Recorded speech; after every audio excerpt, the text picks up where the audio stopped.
चाहे ये इसका सरकेज़म हो या उसका सेंस ऑफ ह्यूमर हो या उसकी इंटेलिजेंस हो या उसकी रिलेटेबिलिटी हो, यहाँ पे इस तरह के बहुत ज्यादा रीजन हैं जिसकी वजह से हम सब आयरन मैन से प्यार करते हैं। जब ओरिजिनली आयरन मैन को क्रिएट करने के बारे में सोचा था स्टैन ली सर ने, तो उनके दिमाग में एक ऐसा आइडिया था कि वो एक ऐसा billionaire playboy superhero बनाना चाहते हैं जिससे हर कोई नफरत करे। मतलब उसको एक ऐसा अनप्रेडिक्टेबल नेचर देंगे, उसको सरकाज़म ऐसा देंगे, उसको ऐसा बना देंगे कि लोग उससे इतनी नफरत करें कि लोगों को उससे प्यार हो जाए। और ये बात तो माननी पड़ेगी स्टैन ली सर की कि उन्होंने आयरन मैन को जो सोच के बनाया था उनके हिसाब से बिल्कुल वैसा ही हुआ है।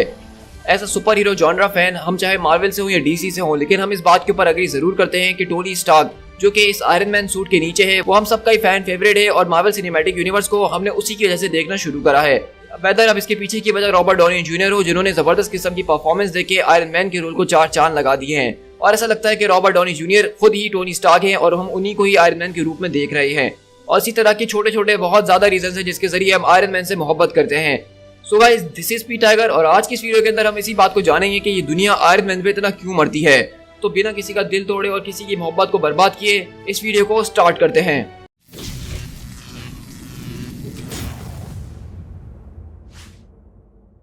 आयरन मैन के कैरेक्टर को जो जान दी गई है मार्वल सिनेमैटिक यूनिवर्स के अंदर और उसको इतना ज्यादा मेमोरेबल जो बनाया है, वो सिर्फ रॉबर्ट डॉनी जूनियर की वजह से ही पॉसिबल हो सका है। आज हम इस बात को सोच भी नहीं सकते कि उनके अलावा कोई और जो है वो आयरन मैन का रोल प्ले करेगा और हम उसको उसी तरह से सपोर्ट करेंगे जिस तरह हम रॉबर्ट डॉनी जूनियर को करते हैं।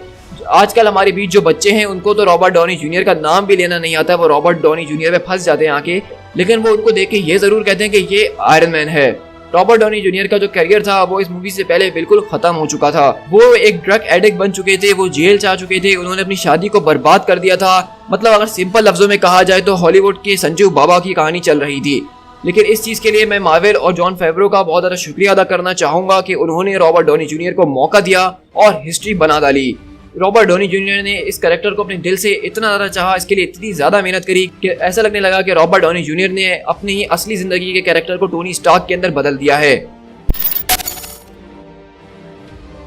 ये वो वक्त है जब सुपर हीरो मूवीज के नाम पे ज्यादातर लोग जो है सिर्फ एक्समैन को ही जानते थे और उस वक्त एक्समैन मूवीज जो है फैंस और हॉलीवुड दोनों के अंदर ये बहुत ज्यादा जबरदस्त और शानदार तरीके से परफॉर्म भी कर रही थी, क्योंकि लोगों को कुछ नया देखने को मिल रहा था। तभी जो है मार्वल वालों को भी ख्याल आया कि उनको अपना ही एक यूनिवर्स बनाना चाहिए सुपर हीरो, जिसके अंदर वो अपने उन कैरेक्टर्स को दिखा सकें जिनके राइट्स उनके पास मौजूद है।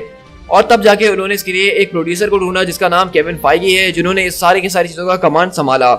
अब बताया ऐसा भी जाता है कि एमसीयू को जब शुरू किया जा रहा था इसके अर्ली स्टेजेस के अंदर, तो आयरन मैन इसकी जो है पहली मूवी नहीं होने वाली थी, बल्कि इसकी जो पहली मूवी होने वाली थी वो एंड मैन की होने वाली थी, जिसके अंदर हम हैंक पिम को अपना एज अ लीड हीरो देखते हैं। लेकिन जब 2008 मई के अंदर आयरन मैन के फर्स्ट पार्ट को रिलीज किया गया, जिसको डायरेक्टर जॉन फेवरो ने डायरेक्ट करा था और इसके अंदर लीड कास्ट में हमें रॉबर्ट डॉनी जूनियर नजर आए, तो उस वक्त दुनिया को एक अलग ही चीज देखने को मिली। इससे पहले लोगों ने इतनी ज्यादा अच्छी सीजीआई नहीं देखी थी, इतनी अच्छी स्टोरी और इतना अलग सुपर हीरो नहीं देखा था जिसके पास एक्चुअली में कोई सुपर पावर मौजूद ही नहीं है। ये वो सुपर हीरो बना जिससे दुनिया जो है खुद रिलेट हो पा रही थी और उनको समझ आ रहा था कि ऐसा होना पॉसिबल भी हो सकता है टेक्नोलॉजी और पैसे के जरिए। एक सबसे बड़ा रीजन जिस वजह से लोग आयरन मैन से ज्यादा प्यार करते हैं वो ये है कि वो एक अवेंजर्स का फाउंडिंग मेंबर है, वो एक अवेंजर्स का लीडर है, लेकिन मजेदार बात यह है कि उसके पास कोई सुपर पावर्स मौजूद नहीं है। और यही चीज जो इसको सबसे ज्यादा दूसरे सुपर हीरो से यूनिक बनाती है कि इसके पास कोई सुपर पावर्स मौजूद नहीं है, ना ये उड़ सकता है, ना ही इसके पास स्ट्रेंथ है, ना ही अपने दिमाग से किसी का दिमाग पढ़ सकता है।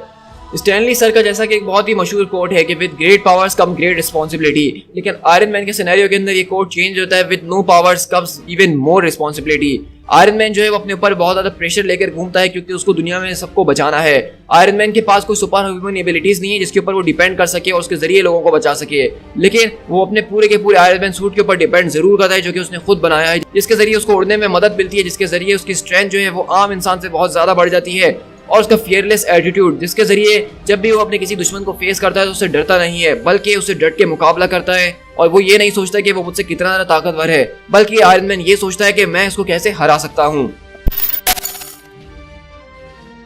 टोनी स्टार्क की जो पर्सनैलिटी है वो भी एक बहुत ही बड़ा रीजन है जिस वजह से लोग आयरन मैन से प्यार करते हैं। एक सुपर हीरो से प्यार करना और उसके एक ऑल्टर ईगो से प्यार करना ये अलग अलग चीजें हैं। हम सब हल्क से बहुत ज्यादा प्यार करते हैं, लेकिन ब्रूस बैनर के बारे में शायद बहुत ही कम कभी बात की हो। लेकिन आयरन मैन एक ऐसा हीरो है जितना हम आयरन मैन के ऊपर बात करते हैं उतना हम टोनी स्टार्क के ऊपर भी बात करते हैं। ये सब जो है उसके सरकास्टिक और एरोगेंट पर्सनैलिटी की वजह से है, जिसकी वजह से वो सारे के सारे एवेंजर्स को छेड़ता रहता है, उनको तंग करता रहता है। और हमने बिग स्क्रीन के ऊपर देखा था एवेंजर्स मूवी के अंदर कि किस तरह से आयरन मैन को पहली बार जब वो टीम के अंदर काम कर रहा था तो उसको कितनी ज्यादा मुश्किलें हो रही थी, और वो छोटे छोटे टिडबिट्स थे ब्रूस बैनर के साथ, नताशा रोमानोफ के साथ, निक फ्यूरी के साथ, और खासकर कैप्टन अमेरिका के साथ जो अनबन चल रही थी, वो देखने में हमें बहुत ही ज्यादा मजा आ रहा था। और ये छोटी छोटी जो चीजें हैं यही टोनी स्टार्क के पर्सनैलिटी को बिल्ड करती हैं, उसके कैरेक्टर को डेवलप करती हैं। अब जैसा कि हम जानते हैं कि टोनी स्टार्क सिर्फ एक जबरदस्त किस्म का बिलियनियर नहीं है, बल्कि वो स्टार्क इंडस्ट्रीज का सीईओ भी है, जो कि जबरदस्त किस्म की एक वेपन मैन्युफैक्चर कंपनी थी जिसको उसने बाद में बंद कर दिया था। उसने अपना पहला जो आयरन मैन सूट बिल्ड कर रहा था वो एक ऐसी कंडीशन के अंदर बिल्ड कर रहा था जहाँ पे लोग सिर्फ जीने के बारे में सोचते हैं, इसके अलावा उनके पास कोई और दिमाग में ख्याल होता ही नहीं है, और ये कोई उसका छोटा अचीवमेंट नहीं है। जिस तरह से उसने उस गार के अंदर अपना उस सूट को बनाया जो कि लोग बड़ी बड़ी फैक्ट्रीज के अंदर नहीं बना सकते, तो ये एक बहुत ही बड़ी बात है। अवेंजर्स की टीम के लिए टोनी स्टार्क जो एक जबरदस्त किस्म का एसेट है, चाहे वो पैसे के हवाले से हो या इंटेलिजेंस के हवाले से क्यों ना हो। आयरन मैन की इंटेलिजेंस इतनी ज्यादा है कि उसके आगे उसकी एरोगेंस और सरकाज़म जो है लोग उसको बर्दाश्त कर ही लेते हैं, और वो अवेंजर्स की टीम का एक बहुत ही ज्यादा वैल्यूएबल पार्ट भी है। आयरन मैन से लोग सबसे ज्यादा प्यार इसीलिए भी करते हैं क्योंकि वो हमारे लिए सबसे ज्यादा रिलेटेबल सुपर हीरो है। इवन तो हर कोई हम में से रिच नहीं होता है, लेकिन हम में से सबको अमीर बनने का शौक जरूर होता है। तो इसके जरिए हमें ये पता चल सकता है कि अगर हमारे पास कभी पैसा आएगा तो हम अपना पैसा कहाँ लगा सकते हैं। वो एक सक्सेसफुल ह्यूमन है और वो बहुत ज्यादा इंटेलिजेंट है, जिसने छोटी सी उम्र में ही पूरी की पूरी इंडस्ट्री को संभाल लिया था। उसकी लाइफ के अंदर बहुत ज्यादा मुश्किलें हैं, उसको पैनिक अटैक्स पड़ते हैं, उसके रिलेशनशिप के इश्यूज चलते हैं जिस तरह हम में से सबके चलते हैं। और हमने देखा ओकेजनली कि किस तरह वो दूसरी मूवीज के अंदर आके हमें कैमियो देते रहे छोटे छोटे। जिस तरह हमने देखा कि उनका रिलेशन पीटर पार्कर के साथ जो था स्पाइडरमैन होमकमिंग के अंदर, वो एक बहुत ही ज्यादा जबरदस्त किस्म का रिलेशन था जिससे हम सब कनेक्ट हो पा रहे थे, और उसके जरिए आयरन मैन के कैरेक्टर को एक इमेंस ग्रोथ मिली है। आयरन मैन के सूट ऑफ आर्मर जो है वो उसका one of the most coolest part माने जाते हैं। डेफिनेटली इसके अलावा भी बहुत ज्यादा रीजन है जिसको हम ऑलरेडी शेयर कर चुके हैं कि हम आयरन मैन से क्यों प्यार करते हैं, लेकिन हर एक मूवी के अंदर उसके सूट को एक अलग तरीके से दिखाना, उसके अंदर छोटे छोटे अपग्रेड्स करके उसको एक ऐसे लेवल पे ले जाना जहाँ पे हमें लग रहा है कि अब अपग्रेड होना बहुत ही इम्पॉसिबल सी बात है। और इवन तो हमने उसके सूट्स को अलग अलग सिनेरियोज के अंदर काम करते हुए देखा है अलग अलग तरीकों से, लेकिन हमने ये भी देखा कि किस तरह टोनी स्टार्क अपनी गलतियों से अपने सूट को बेटर पे बेटर करते रहता है। जहाँ पहला सूट उसने गार के अंदर बनाया था सिर्फ अपने आप को जिंदा रखने के लिए और यहाँ से बाहर निकालने के लिए, वहीं पे जो उसका आखिरी सूट था वो इतना ज्यादा पावरफुल था कि वो एक पूरी की पूरी इंटरगैलेक्टिक आर्मी को धूल चटा रही थी। इस ऑसम सूट के जरिए उसके पास अलग अलग गैजेट्स मौजूद होते हैं, इसके जरिए वो बहुत हाई स्पीड पे उड़ सकता है, जबरदस्त किस्म के ब्लास्ट मार सकता है, मैसिव फोर्स फील्ड्स बना सकता है, और मैट टाइटन थैनोस का खून भी निकाल सकता है।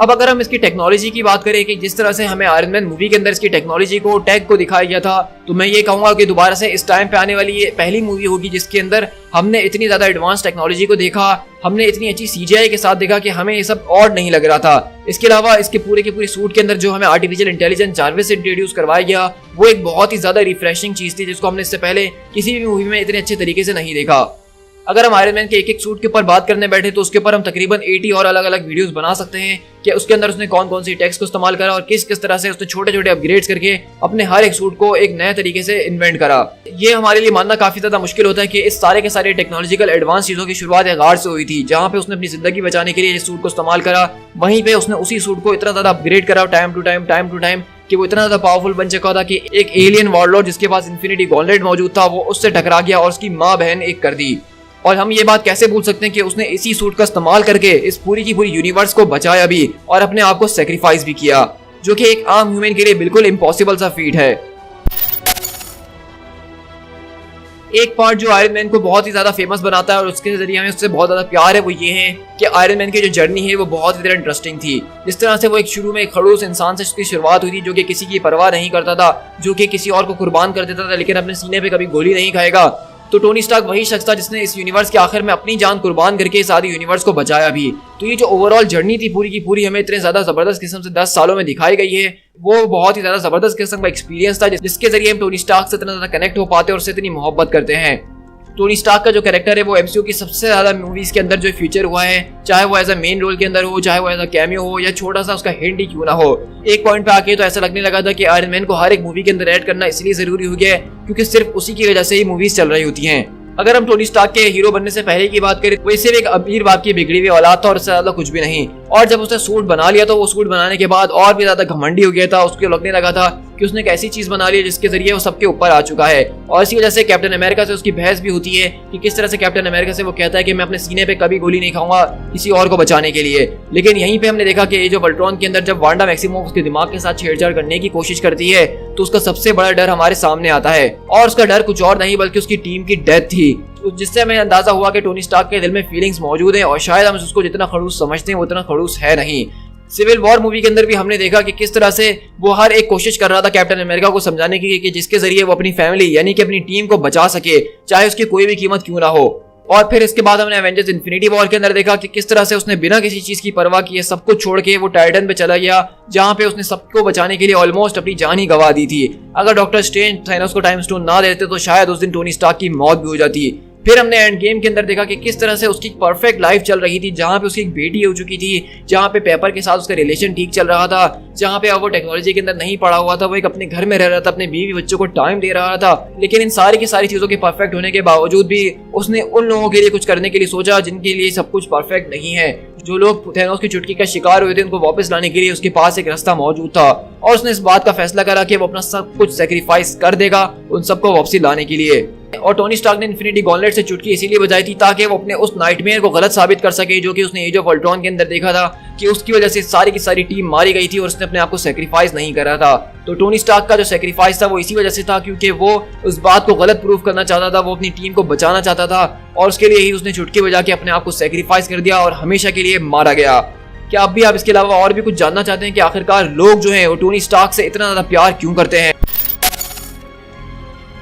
अब जैसा कि आयरन मैन जा चुका है तो बहुत सारे लोग जो हैं इसको लेके काफी ज्यादा गुस्सा भी हैं और कुछ लोग जो हैं काफी गम में भी हैं। बल्कि इसका असर जो है हमें स्पाइडरमैन मूवीज के अंदर भी नजर आ रहा था, जिस तरह हमने देखा कि स्पाइडरमैन फार फ्रॉम होम के अंदर की दुनिया जो है अपना नया आयरन मैन ढूंढ रही है। लेकिन अगर ऑनेस्टली आप मुझसे पूछे तो मैं तो यही कहना चाहूंगा कि हमें इस तरह से किसी को भी अब नया आयरन मैन के लिए ढूंढना नहीं चाहिए, और वो चाहे कोई भी शख्स क्यों ना हो, लेकिन वो टोनी स्टार्क की जगह मूवीज में बिल्कुल भी नहीं ले सकता है। ना ही उसका मेंटल आयरन मैन जो है वो किसी को पास ऑन कर देना चाहिए, क्योंकि मुझे लगता है कि इस पूरे के पूरे इन्फिनिटी सागा के अंदर आयरन मैन के कैरेक्टर की जो जर्नी थी वो बहुत ही ज्यादा औसम थी, लेकिन part of the journey is the end, और उसको जो एंड है वो बहुत ही ज्यादा जबरदस्त दिया गया है, उसको एक बहुत ही अच्छा क्लोजर दिया गया है। और उसके बाद अगर वो इस कैरेक्टर के साथ छेड़छाड़ करने की कोशिश करते हैं, इसका मेंटल किसी और को देते हैं या आयरन मैन को वापसी जिंदा करने की भी कोशिश करते हैं, तो मेरे ख्याल से ये आयरन मैन के कैरेक्टर की इंसल्ट करने से ज्यादा और कुछ नहीं होगा, क्योंकि जैसा कि कहते हैं ना कि all good things must come to an end. So guys, मैं जानता हूँ कि आज की वीडियो हमारे लिए थोड़ी सी इमोशनल जरूर हो गई थी। जब मैं इस वीडियो को बना रहा था तो मैं कहीं कहीं इमोशनल जरूर हो गया था आयरन मैन के सारे फीट्स, फैक्ट्स और जर्नी को आपके साथ शेयर करते करते। तो मैं ये बात तो जरूर जानता हूँ कि अगर आप आयरन मैन फैन हैं तो इस वीडियो ने आपके दिल को कहीं ना कहीं तो जरूर छुआ होगा। तो अगर ऐसी बात है तो इस वीडियो को लाइक करिए, कमेंट करके बताइए कि आपको ये वीडियो कैसी लगी है, और क्या आप भी मेरी इन सारी बातों से इत्तेफाक करते हैं कि ये सारी की सारी वजह है जिस वजह से आयरन मैन जो है इस दुनिया के अंदर इतना मशहूर सुपर हीरो है और हम उससे बेहद प्यार करते हैं। अब चाहे एमसीयू के अंदर आयरन मैन का मेंटल किसी को पास किया जाए या ना जाए, लेकिन हम ट्रू फैंस के लिए हमेशा से Robert Downey Junior, Tony Stark और आयरन मैन वो एक ही रहेगा। सो गाइस, मैं पूरी उम्मीद करता हूँ कि आपको ये वीडियो काफी ज्यादा पसंद आई होगी। तो इस तरह के ऑसम वीडियोस को मेरे चैनल पे एंजॉय करने के लिए चैनल को सब्सक्राइब जरूर कीजिएगा। अगर आयरन मैन फैन हो तो आज चैनल को सब्सक्राइब कर ही देना, अगर नहीं करते हो तो मैं मानूंगा कि तुम आयरन मैन के फैन नहीं हो। इसी के साथ मुझे फेसबुक और इंस्टाग्राम पे फॉलो करना बिल्कुल भी मत भूलना। चाहे मैं सुपर हीरो मूवीज और कॉमिक्स के बारे से न्यूज और फैक्ट्स को शेयर कर रहा हूँ तो अपने इंस्टाग्राम के ऊपर। So guys, this is Pete Tiger, मिलते हैं अपनी किसी और वीडियो के साथ। Till then, love you 3000।